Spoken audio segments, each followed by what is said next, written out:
सबसे पहले हमारे भगवान बुद्ध जी को हमारा नमन, और जिन्होंने मुझे ज्ञान सिखाया उन मेरे परम पूजनीय गुरुवर को मेरा नमन। नमो बुद्धाय। आप लोगों ने देखा होगा भगवान बुद्ध का चेहरा को, बहुत शांत है ना उनका चेहरा। कई तस्वीरों में और कई मूर्तियों में हमने देखा है उनका चेहरा को। देखने में बहुत शांत लगता है, चेहरे पे बहुत शांति दिखती है। कई लोग तो अपने घरों में भी भगवान बुद्ध का फ़ोटो लगाते हैं। कुछ लोग अपने घरों में भगवान बुद्ध की मूर्तियाँ भी रखते हैं। लेकिन बहुत सारे लोगों को शायद ये पता नहीं होगा तो भगवान बुद्ध जी अपने चेहरे पे उतनी शांति लाने के लिए आखिर उन्होंने किया क्या है। कौन सी शांति उन्हें मिला जिसके कारण उनका चेहरा इतना शांत हो गया, बहुत लोगों को ये पता नहीं। तो जैसा कि हम जानते हैं, सिद्धार्थ गौतम लुम्बिनी वन में जन्म लेकर 29 वर्ष की अवस्था में अपना महल को त्याग कर अलग अलग गुरुओं के पास सत्य के ज्ञान के लिए निकले। पर वे जहाँ भी गए उन्हें सत्य ज्ञान नहीं मिला। वो जो ढूंढ रहे थे उन्हें वो नहीं मिला। काफ़ी लोगों से चर्चा किए, काफ़ी लोगों का ज्ञान सीखे, लेकिन उन्हें वो शांति नहीं मिली। अंत में उन्होंने स्वयं एक रास्ता खोजा। तो करीब 6 साल के आसपास वे 6 साल तक बहुत मेहनत की। 6 साल तक शरीर को अनेकों प्रकार की यातनाएं देकर बहुत शांति के लिए मेहनत की, पर फिर भी उन्हें वो शांति नहीं मिली। अंत में उन्होंने स्वयं अपना एक रास्ता चुना और उसी रास्ते पे आकर उन्हें एक बहुत सुंदर, बहुत मीठा, बहुत पवित्र ज्ञान मिला। तो देखिए, भगवान बुद्ध जी का ज्ञान जो है ये एक तरह से एक सागर की तरह है। सागर में इतना पानी है कि हम उसे गिन नहीं सकते। भगवान बुद्ध का ज्ञान भी वैसा है। भगवान बुद्ध जी को जो शांति मिला, ज्ञान मिला, सत्य को समझे, वो ज्ञान अनंत है। वो ज्ञान हम सीमा नहीं कर सकते। तो भगवान बुद्ध जी का ज्ञान नॉर्मली आम आदमी जिस तरह से जीता है उससे थोड़ा हटके है। भगवान बुद्ध जी का ज्ञान पे चलना मतलब एक तरह का वो बहुत मुश्किल का काम है, लेकिन अगर जो कोई चल दिया तो उसका जीवन में पक्का है कि शांति मिल के ही रहता। तो आज हम लोग उनके ज्ञान के सागर में से ऐसे 7 सत्य के बारे में चर्चा करेंगे जो उन्होंने प्राप्त किया।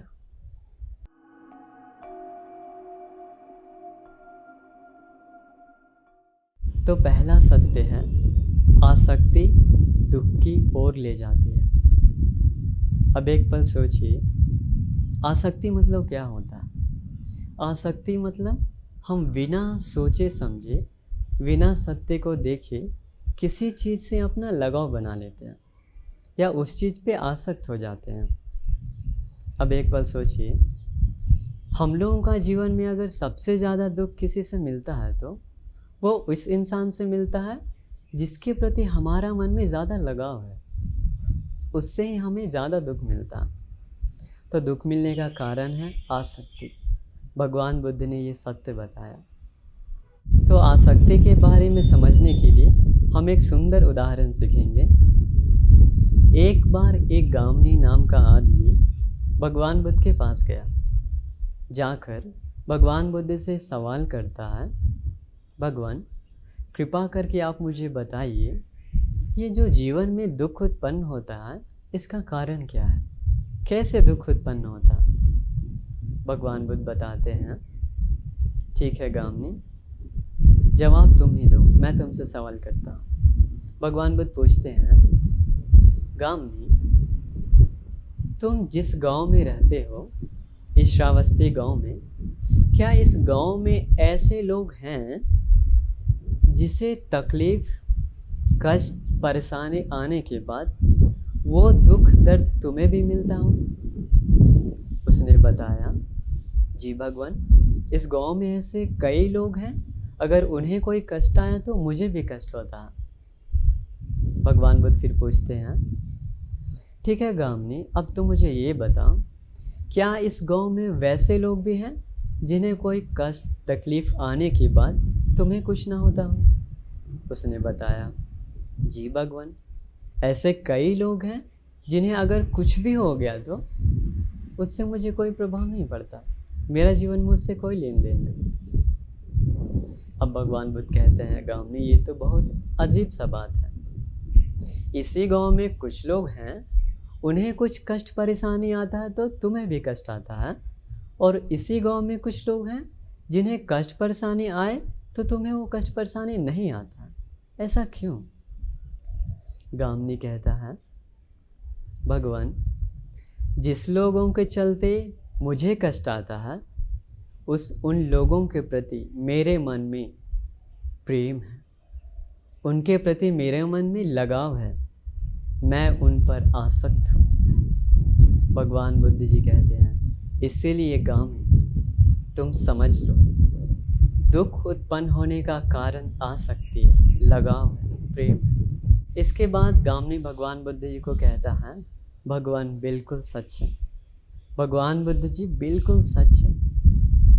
भगवान बुद्ध जी, मेरा एक बेटा है जो हॉस्टल में पढ़ाई करता है।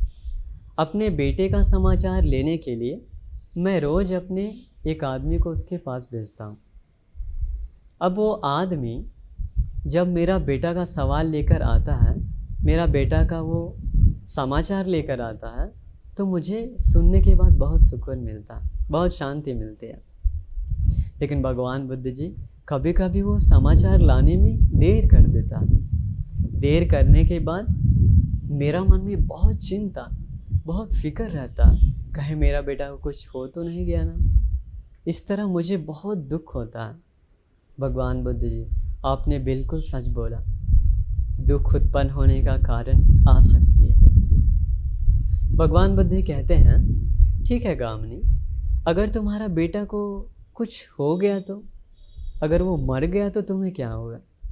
वो कहता है, भगवान बुद्ध जी, अगर मेरा बेटा को कुछ हो गया तो शायद मुझे भी पता नहीं क्या होगा, मेरा जीवन भी जा सकता है। मैं अपना बेटा से इतना ज़्यादा प्यार करता हूँ। तो देखिए ये बात कितना सत्य है। आज भी इंडिया में कितने सारे लोग मर जाते हैं, कितने सारे लोगों का एक्सीडेंट होता है, हर लोगों को तकलीफ़ पहुँचता है, कई लोग मर जाते हैं, लेकिन उसके चलते हमें कोई तकलीफ़ होता है क्या? नहीं। लेकिन अगर हमारे घर वालों को कुछ हो गया तो बहुत तकलीफ़ होता है। वो है कारण आसक्ति। इसलिए भगवान बुद्ध ने बताया, आसक्ति हमें दुख की ओर ले जाती है। लेकिन जब हम सच्चाई को जान जाते हैं तो हम उस पर आसक्त नहीं होते।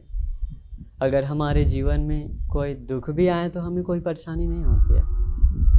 एक बार एक बंधुल मल्लिका मतलब भगवान बुद्ध जी के रास्ता पे चलने वाली एक बहुत बड़ी उपासिका। तो एक दिन बंधुल मल्लिका अपने घर पे कुछ भिक्षुओं को बुलाकर भोजन दान दे रही थी, अपने हाथों से भोजन बांट रही थी।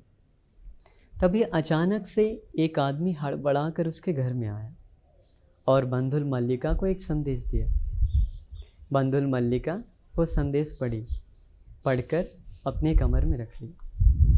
वापस वो पहले की तरह भोजन दान बांट रही थी। तभी गलती से एक नौकरानी का हाथ से एक सब्जी का एक बर्तन गिरकर फूट गया। बंते जी देखी, बंधुल मल्लिका भी उस ओर देखी। तभी बंते जी कहते हैं, मल्लिका, फूटने वाला चीज़ फूट गया, शोक मत करो।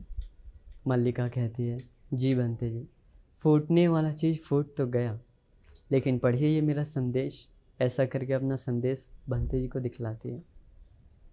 उसी संदेश में था, मल्लिका, आपके 30 बच्चे और आपके पति को किसी षड्यंत्र के द्वारा सबको मार दिया गया है। कैसा है? मल्लिका कहती है, बंते जी, जब मेरे 30 बच्चे और मेरे पति को मार दिया गया, फिर भी मेरे मन में कोई व्याकुल नहीं हुआ। फिर भी मेरा मन में कोई बेचैनी नहीं आया। मैं फिर से खुशी खुशी भिक्षुओं को संग दान दे रही थी। देखिए ये लेटर। अब आप सोचिए ये स्त्री का मन कैसा है, कितना मजबूत है। देखिए मन, कोई विचलन नहीं, इतना शांत। इसका मतलब कारण क्या है? बंधुल मल्लिका का मन में किसी भी चीज़ के प्रति कोई लगाव नहीं है, कोई आसक्ति नहीं है, इसलिए उसे कोई दुख नहीं हुआ, कोई विचलन नहीं हुआ। तो एक बार भगवान बुद्ध बहुत सुंदर एक बात कहते हैं। वे कहते हैं, बुद्धिमान लोग हर चीज़ के प्रति अपनी आसक्ति को त्याग देते हैं। वे अपनी कामनाओं की पूर्ति के लिए कभी भ्रामक बातें नहीं करते। उनके जीवन में सुख आए या दुख आए, उनसे उन्हें कोई प्रभाव नहीं पड़ता।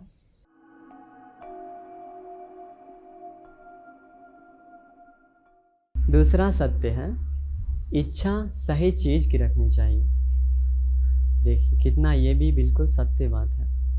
जब जब हमारे मन में कोई गलत इच्छा जागती है तो हमें बहुत परेशान होना पड़ता है। लेकिन अगर हमारी इच्छा साफ है, तो सत्य चीज़ के लिए हमारी इच्छा है, तो हमें कोई दुख नहीं मिलता।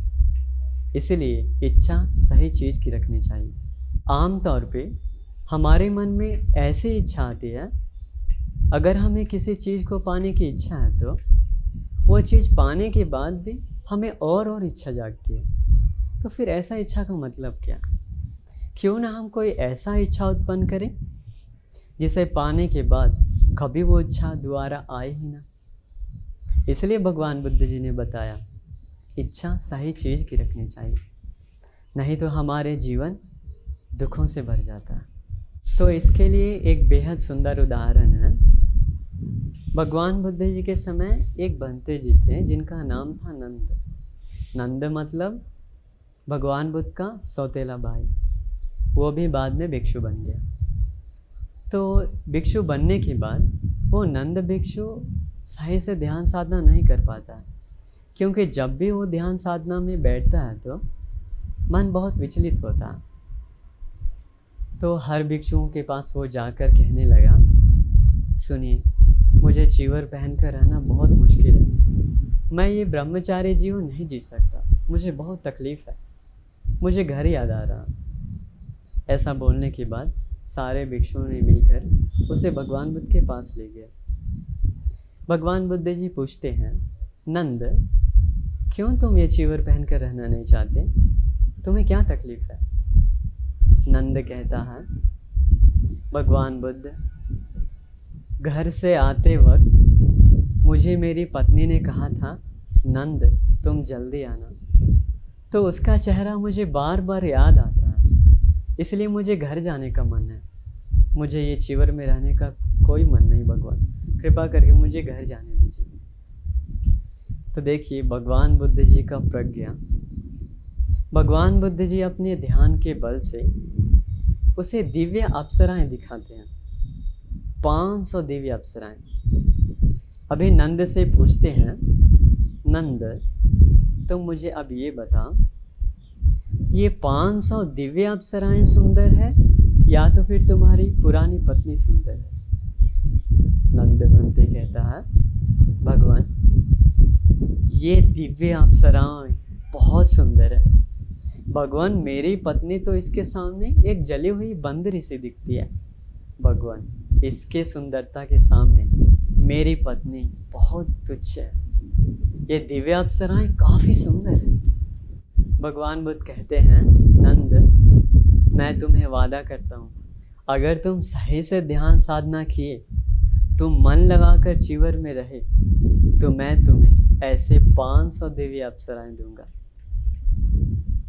मैं तुम्हें वादा करता हूँ, भगवान बुद्ध ने बताया। अब ये सुनकर नंद भिक्षु बहुत खुश हुआ। वो सोचा, भगवान बुद्ध मुझे 500 दिव्य अप्सराएं देंगे, मैं जरूर ध्यान साधना करूँगा। अब वो बहुत खुशी खुशी ध्यान साधना करने लगा। अभी पेड़ के नीचे बैठकर अपनी कुटिया में जाकर खुशी खुशी ध्यान साधना करता है। लेकिन ये बात पूरा आश्रम में फैल गया कि नंद भिक्षु जो ध्यान कर रहा वो 500 दिव्य अप्सराओं को पाने की चाहत से कर रहा है। अभी ये बात सुनाई दिया नंद को। नंद को ये बात सुनने के बाद बहुत शर्म लगा। हर जगह आश्रम में बस वही चर्चा चल रहा, नंद भिक्षु ध्यान साधना कर रहा है 500 अप्सराएं पाने के लिए। नंद को सुनकर बहुत बुरा लगा। अब वो सोचा, नहीं, ये इतना मैं नीच हो गया क्या? ध्यान साधना कोई करता है सत्य को पाने के लिए, मैं अप्सराओं को पाने के लिए ऐसा क्यों ध्यान करूं? नहीं चाहे मुझे दिव्य अप्सरा। ऐसा अधिष्ठान लेकर, संकल्प लेकर वो खुशी से, शांति मन से पेड़ के नीचे बैठकर ध्यान साधना करने लगा। ध्यान साधना करते करते उसका मन शांत हो गया और उसी दिन वो सारे दुखों को ख़त्म कर लिया। इसका मतलब उनके मन में जो लोभ, क्रोध, मोह था वो हमेशा हमेशा के लिए ख़त्म हो गया। अब उसका मन में वो चीज़ नहीं है। अगला दिन हुआ, वो भगवान बुद्ध के पास गया। जाकर कहता, भगवान, आपने जो मुझे वादा किया था भगवान बुद्ध 500 दिव्य अप्सरा देने का, उससे मैं आपको मुक्त करने आया हूँ। भगवान बुद्ध कहते हैं, नंद, मुझे पता है, मैंने अपने मन से तुम्हारे मन को देखा, तुम्हारे मन में कोई गंदगी नहीं है। जिस समय तुम अपने सारे गंदगियों को दूर कर दिए, उसी समय मैं भी उस वादा से मुक्त हो गया। इसलिए नंद, तथागत वादा से मुक्त हो चुके हैं। तो देखिए, यहाँ पे हम देख सकते हैं कि नंद बंते जी को जो इच्छा था वो गलत चीज़ के प्रति इच्छा था, लेकिन भगवान बुद्ध जी का प्रज्ञा के कारण उनका इच्छा को सही रूप में बदल दिए। तो सब कुछ भगवान बुद्ध जी ने किया। तो हम लोग भी अगर हमारे मन में गलत इच्छाएं हैं तो कोई फ़ायदा नहीं। बार बार अगर वो चीज़ हम पा भी लें तो हमारी इच्छा ख़त्म नहीं होती है, बस सिर्फ और सिर्फ दुख ही बढ़ता है। इसलिए इच्छा हमें ऐसी चीज़ की रखनी चाहिए जो चीज़ पाने के बाद हमें कभी भी वो फिर वापस पाने का मन ही ना करे। तो यहाँ पर एक बात हम देख सकते हैं कि हमारे मन में आम इच्छा तब तक आती रहेगी जब तक हम अपने मन को मजबूत नहीं करेंगे। मन अगर हमारा साधारण है, हमारा विचार साधारण है, तो हमारा मन कभी मजबूत नहीं होगा। तो एक बार भगवान बुद्ध कहते हैं, घर का छत अगर सही से नहीं बनाया है तो बारिश होते समय उस घर के अंदर पानी घुस जाता है। वैसे ही जो व्यक्ति अपने मन को ध्यान साधना से, ज्ञान से अपने मन को उन्नति नहीं करता, तो अपने मन को मजबूत नहीं करता, तो उसके मन में भी वासना घुस जाती है।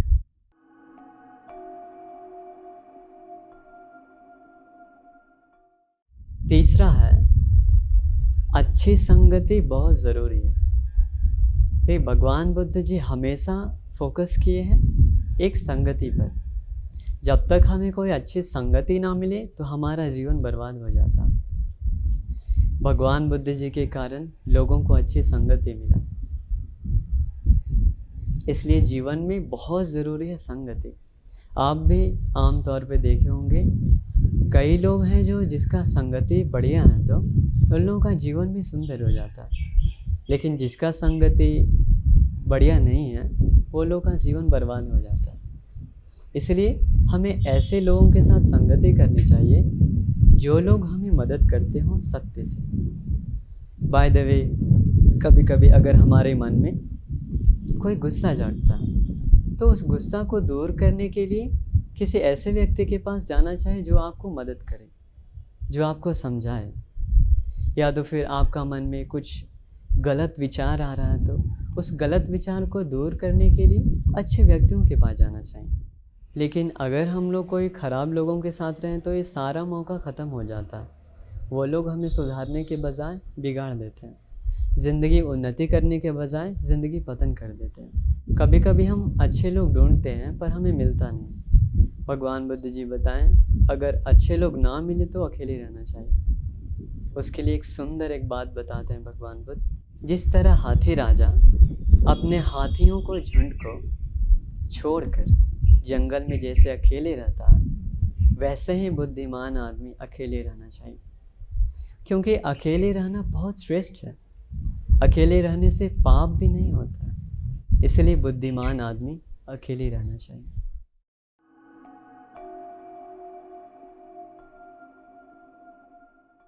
चौथा है, भौतिक सुख में सुख कम दुख ज़्यादा है। कितना सत्य है ये भी।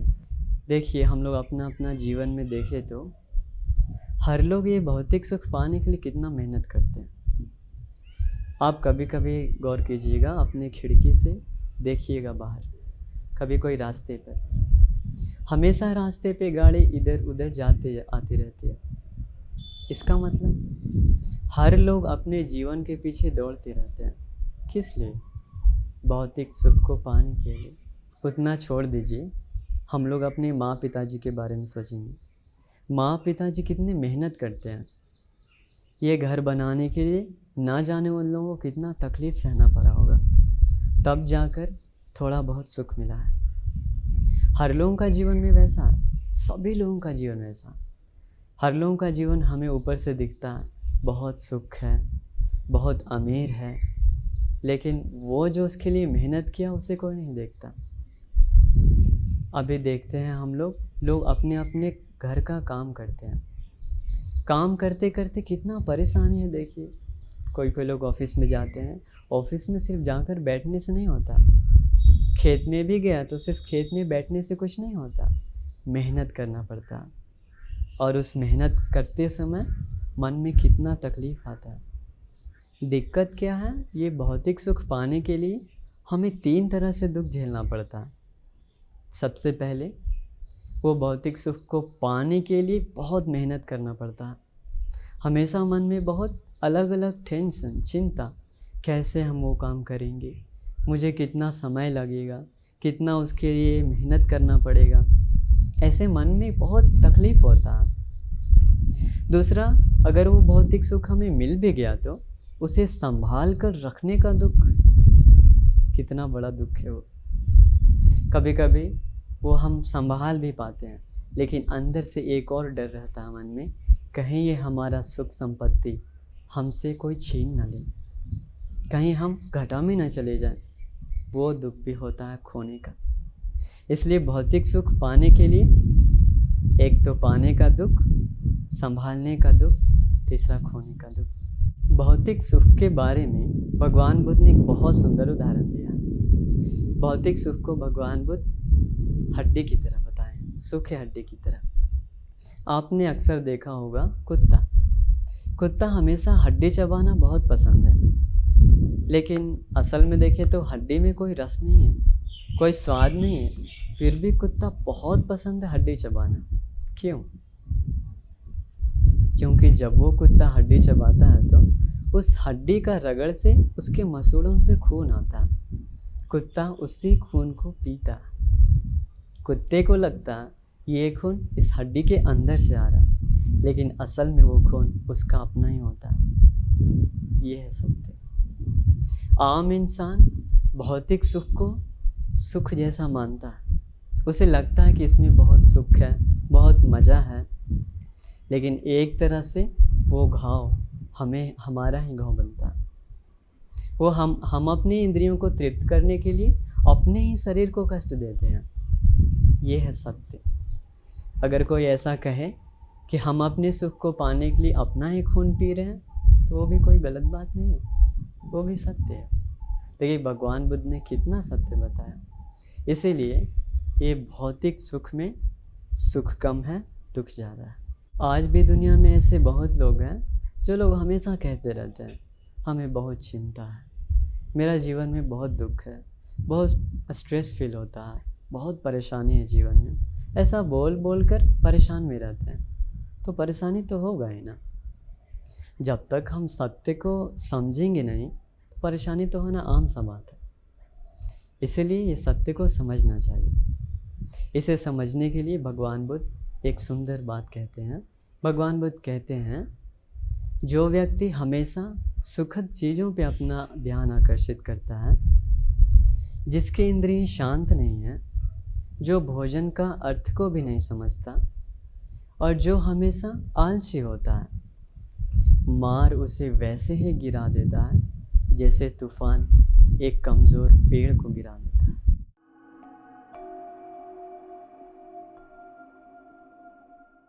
पांचवा सत्य है, खुशी शांत मन से आती है।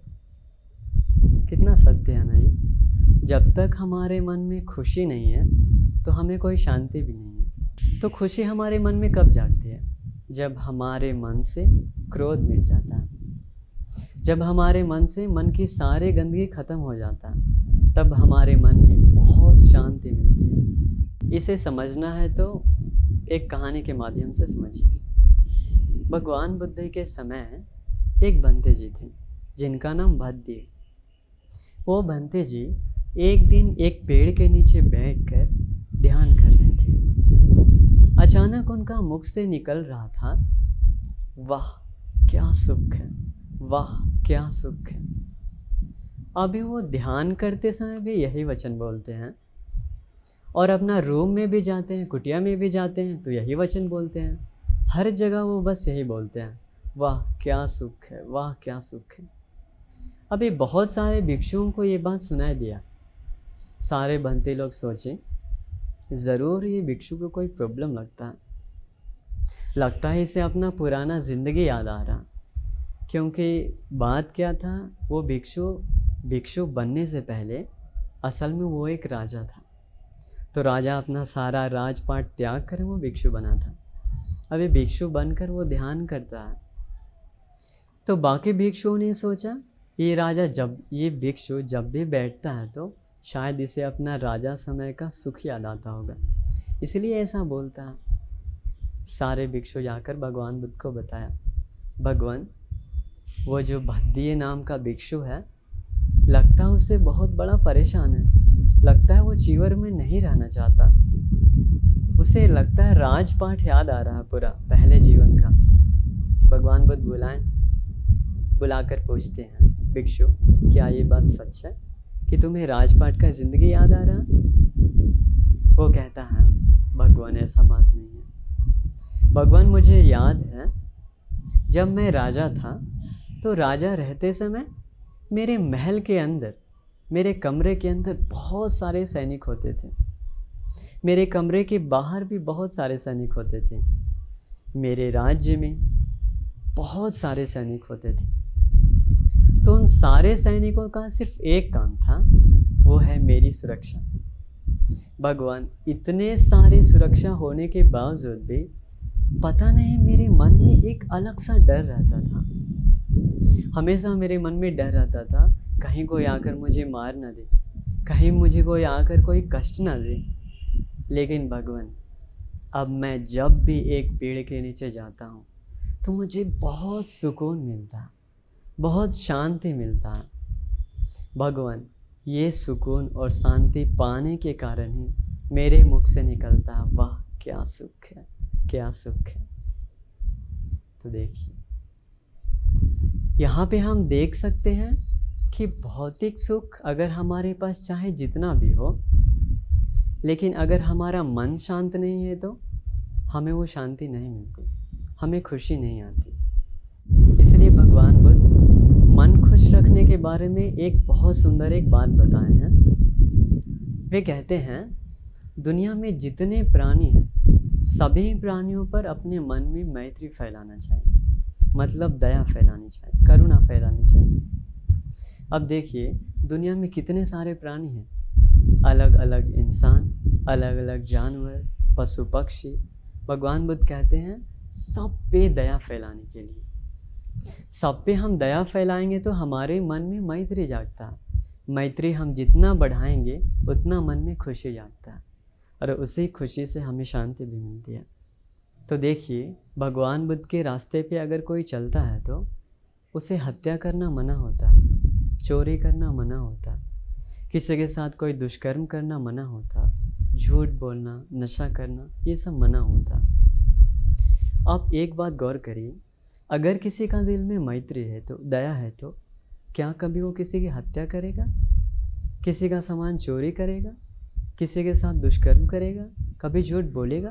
कभी नहीं। इसलिए भगवान बुद्ध बताएं हमें अपने मन में मैत्री फैलाने के लिए। मैत्री है तो शांति है। कभी कभी हम लोग नया नया कपड़ा पहनते हैं। नया कपड़ा पहनने से जो सुख मिलता है और नया कपड़ा दान देने से जो सुख मिलता है, वो दोनों सुख में फ़र्क है। नया नया हम लोग अलग अलग खाना खाते हैं। टेस्टी टेस्टी खाना खाने के बाद जो सुख मिलता है और अच्छा अच्छा खाना दान देने के बाद जो सुख मिलता है, वो दोनों सुख में फ़र्क है। कभी कभी दुनिया में कोई कोई लोग हैं, वो लोग दूसरों को सताने के बाद उन लोगों को खुशी मिलता है। लेकिन कोई कोई लोग हैं, दूसरों को मदद करके खुश होता है। तो देखिए, ये खुशी दो तरह का, एक खुशी में लोभ है और एक खुशी में मैत्री। तो इसलिए भगवान बुद्ध कहते हैं दान देने के लिए। तो अगर आपको जीवन में शांति चाहिए, तो आपको अगर खुशी से जीना है, तो आप अपना दिल में मैत्री जगाइए। लेकिन एक बात है, ये मन को खुश करना कोई आसान काम नहीं है। मन कभी नहीं चाहता है शांति से रहना। मन हमेशा चाहता है इधर उधर अपनी इच्छाओं से भटकते रहना। तो भगवान बुद्ध एक बार कहते हैं, ये मन का सत्य स्वभाव समझना बहुत मुश्किल है। मन अपनी इच्छाओं से इधर उधर भटकते रहता, लेकिन बुद्धिमान आदमी अपने मन को सुरक्षित करता है, अपने मन का ख्याल रखता है। क्योंकि जिसका मन सुरक्षित है, वो सुरक्षित मन से बहुत शांति मिलती है।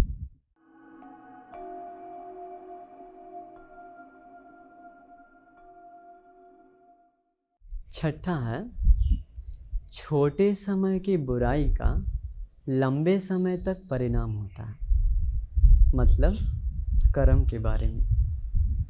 अभी हम लोग क्या करते हैं, थोड़ा सुख पाने के लिए बहुत लंबे समय तक पाप जमा कर लेते हैं।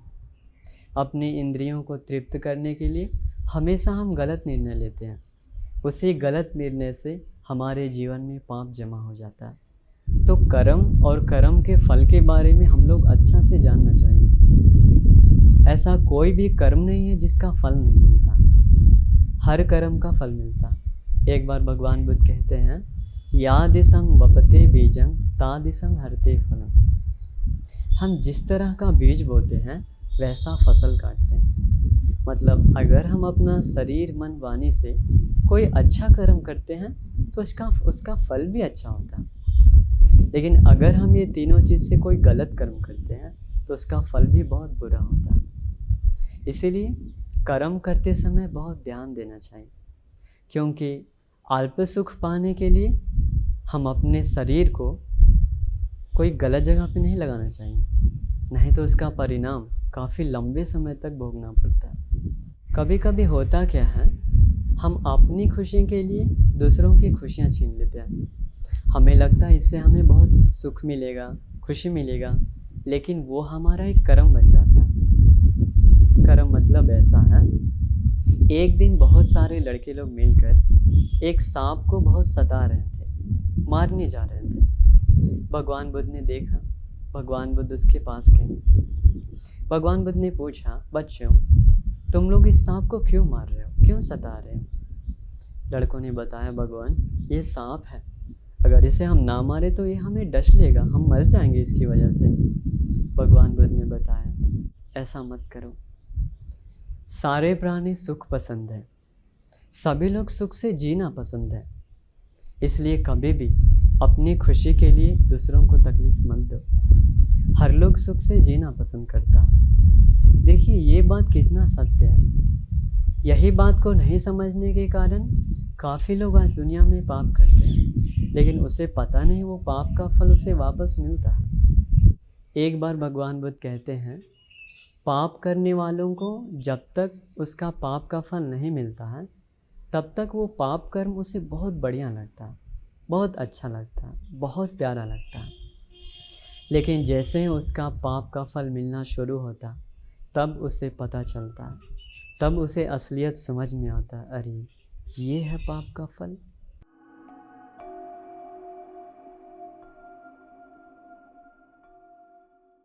सातवां और अंतिम सत्य, गहन चिंतन का अभ्यास। गहन चिंतन मतलब गहराई से सोचना। जीवन में बहुत ज़रूरी है गहराई से सोचना, क्योंकि जब तक हम लोग गहराई से कुछ भी चीज़ के बारे में नहीं सोचते हैं, हमें असलियत समझ में नहीं आता। हम हमेशा एक माया में डूबे रहते हैं, जिसकी वजह से हमारा दुख और बढ़ते जाता है। तो भगवान बुद्ध ने सिखाया है हर चीज़ को गहराई से सोचने के लिए। एक दिन भगवान बुद्ध भिक्षुओं से पूछते हैं, भिक्षुओं, क्या आप लोग दुख के बारे में गहराई से सोचते हैं, ज्ञान से चिंतन करते हैं कि दुख क्यों आता है? सारे भिक्षुओं ने जवाब दिया, भगवान, हम जो कुछ भी सुने हैं वो सब आपसे सुने और सीखे हैं, इसलिए इसका अर्थ भी अगर आप ही हमें बताएं तो बहुत कृपा होगी। कृपा करके आप ही हमें इसका उत्तर बताएं। भगवान बुद्ध कहते हैं, भिक्षु, गहराई से सोचना मतलब, ज्ञान से सोचना मतलब अपने जीवन में जो दुख है उस दुख के बारे में सोचना। ये दुख क्यों आया, किसकी वजह से आया, जीवन में इतनी तकलीफ़ क्यों है, ये है गहराई से सोचने का एक कारण। अब देखिए हमारे जीवन में कितना दुख है। लोग बीमार पड़ता है, मर जाता है, प्रिय चीज़ से विदा होता है, दुश्मनों का संगत होता है, कितना दुख है। फिर भी हम कभी नहीं सोचते ये दुख होने का कारण क्या है। भगवान बुद्ध ने साफ साफ बताया, ये सारे दुखों का सिर्फ एक कारण है, वो है जन्म। जन्म लेने पर ही ये सारा दुख हमें मिलता है। कितना सत्य है ना। जन्म होने के बाद ही आदमी बीमार पड़ता है, जन्म होने के बाद आदमी मर जाता है। अगर ये जन्म नहीं है तो सब खत्म। ऐसे भगवान बुद्ध गहराई से चिंतन करने के बारे में बताएं। आमतौर पर हमारा ऐसा कोई आदत नहीं है।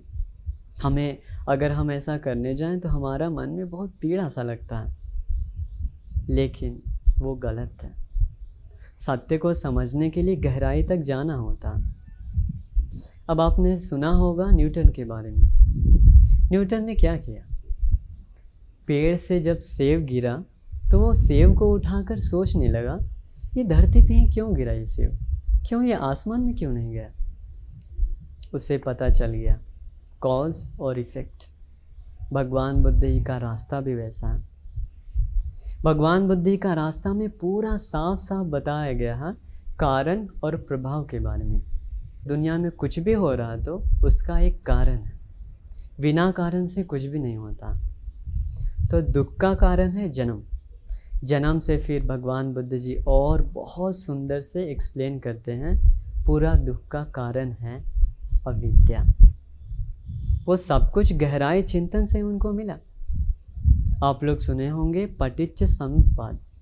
पटिच्च समुत्पाद मतलब वो है जिंदगी का सत्य, उसके कारण ही हमारा जन्म होता। काफ़ी लोगों को ये कन्फ्यूज़न हो जाता, भगवान बुद्ध जी तो आत्मा को विश्वास नहीं करते थे, तो फिर पुनर्जन्म होता किसका। तो जो व्यक्ति ये पटिच्च समुत्पाद को सही से समझ लेता, उसका ये कन्फ्यूज़न दूर हो जाता। तो पटिच्च समुत्पाद बहुत गहरा चीज़ है, लेकिन सत्य है। इस सत्य को समझने के लिए भगवान बुद्ध तुरंत नहीं समझ गए, और हम लोग भी ऐसे कुछ मिनटों में नहीं समझ सकते हैं। भगवान बुद्ध ये सत्य को समझने के लिए 6 साल से ज़्यादा मेहनत की, अपने तन को जंगलों में सुखाएं, अनेकों प्रकार की यातनाएं समझें, तब उनको ये सत्य मिला। ऐसे हम कुछ मिनटों में ये सत्य को नहीं समझ सकते हैं। इसलिए ये कारण और प्रभाव, ये सब कुछ हम तब समझ सकते हैं जब हम किसी भी चीज़ को गहराई से सोचते हैं, क्योंकि गहराई से सोचने के कारण आपको हर चीज़ का सत्य दिखेगा। उसके ऊपर जो पर्दा होता है मोह का पर्दा, वो मोह का पर्दा भी हट जाता। जब किसी भी चीज़ के सामने से पर्दा हट जाता है तो वो चीज़ हमें साफ साफ और क्लियर दिखाई देता। तो इसे समझने के लिए मैं एक छोटा उदाहरण देता हूँ। एक दिन एक रात एक पति पत्नी में लड़ाई हो गया। पत्नी अपने पति को छोड़कर जाने लगी। उसी रात एक भंते जी एक रास्ते के किनारे एक पेड़ के नीचे बैठकर ध्यान करने जा रहे थे। तभी वो स्त्री उस रास्ते से गुजर रही थी। वो स्त्री बंते जी को देखी, देखकर मुस्कुराई। बंते जी कुछ रिएक्शन नहीं दी, बंते जी बस उसको देखे। मुस्कुरा कर वो स्त्री चली गई। पीछे से आया उसका पति, आकर बंते से पूछता है, बंते जी क्या आपने इस और किसी स्त्री को जाते देखा है? बंते जी कहते हैं, इधर से स्त्री गया या पुरुष गया उसका ख्याल तो मुझे नहीं, पर इतना ज़रूर पता है कि इस रास्ते से एक कोई कंकाल गुजरा है। देखिए, कंकाल। शरीर का सत्य स्वभाव बुद्धिमान लोगों को एक पल में समझ सकता। अभी बंते जी उसको देखे, वो मुस्कुराई, लेकिन फिर भी बंते जी उसका जो रूप का सौंदर्य है वो अपने मन में नहीं ली। वो उसका असलियत देखी। क्या है ये शरीर? एक कंकाल। हमारा शरीर भी वैसा। दुनिया में जितने लोग हैं सारे लोगों का शरीर सिर्फ कंकाल है, लेकिन ऊपर से एक पर्दा है सुंदरता का। उसी सत्य को समझने के लिए हमें मेहनत करना चाहिए, और वो सारा चीज़ हम तब समझ सकते हैं जब गहराई से कुछ भी सोचते हैं। तो ये था 7वां सत्य, गहन चिंतन का अभ्यास करना। भगवान बुद्ध जी में ये गुण बहुत विशेष था। भगवान बुद्ध इतना गहन चिंतन करने के कारण ही दुनिया का सत्य उनको मिला। तो इसीलिए गहन चिंतन का अभ्यास करना चाहिए। तो आज हम भगवान बुद्ध जी का 7 सत्य के बारे में सीखें। एक बार मैं आपको ये रिवाइज करवा देता हूँ। पहला है, आसक्ति दुख की ओर ले जाती है। दूसरा, इच्छा सही चीज़ की रखनी चाहिए। तीसरा, अच्छी संगति होना बहुत ज़रूरी है। चौथा, भौतिक सुख में सुख कम पर दुख ज़्यादा है। 5वां, खुशी शांत मन से आती है। 6ठा, छोटे समय के बुराई का लंबे समय तक परिणाम होता है। 7वां, गहन चिंतन का अभ्यास करना। तो ये 7 सत्य हमारे जीवन में बहुत ज़रूरी है। तो भगवान बुद्ध जी का चेहरा इतना शांत और सुंदर होने का कोई और वजह नहीं है। इतने अच्छे अच्छे सत्य को वे जानते थे। उनके मन में सत्य का भंडार था, इसलिए उनका चेहरा उतना शांत और सुंदर है। इसलिए आप भी अगर भगवान बुद्ध जी का शांति के रास्ते पे चलना चाहते हैं तो उनका शांति संदेश को समझिए। उनके शांति संदेश को समझकर उसके अनुसार अपना जीवन बनाइए। नमो बुद्धाय।